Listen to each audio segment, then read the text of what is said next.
welcome to another video with Greyson Tax. I'm Brian, and today we're going to be talking a little bit about 1031 exchanges as they relate to real estate.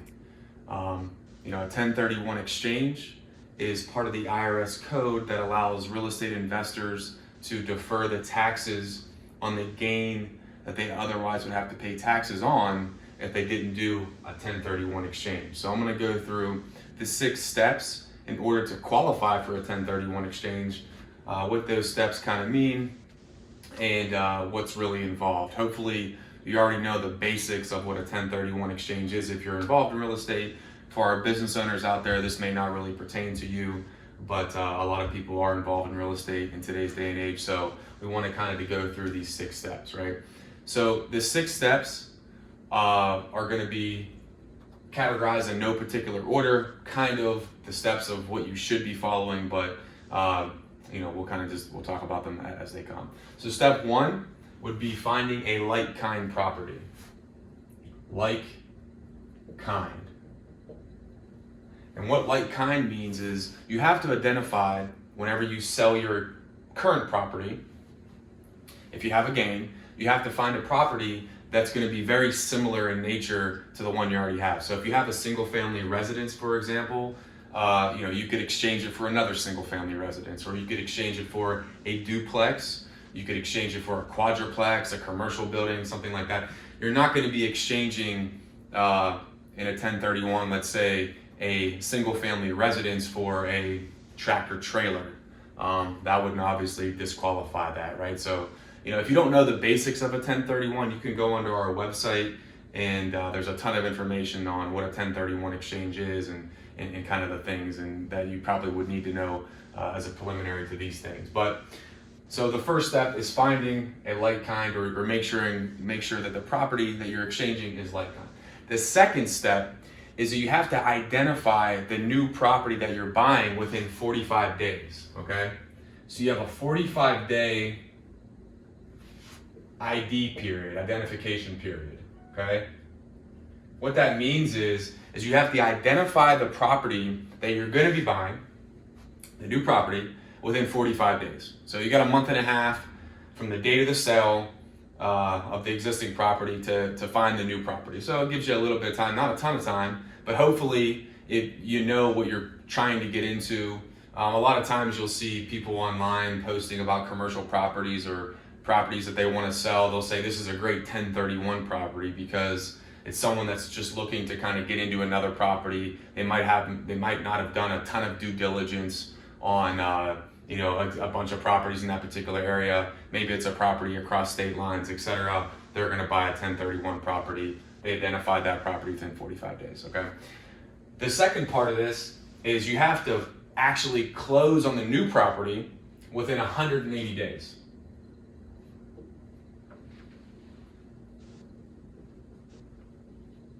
So you have to make sure that the property that you're actually identified in the first 45 days is closed upon within 180 days. Okay, so you got 5 months or so there, or whatever, 5 months or so to close on the new property. Okay, and in doing so, that's going to qualify that 1031. So you got 5 or 6 months to make sure that the property is being closed upon, and that's going to qualify you. Now, when you're doing a 1031, there's a lot of guidelines that you have to follow. So when you sell a property, let's say you bought it for $100 and you're selling it for $200,000, so you have $100,000 gain there that you want to move into another property.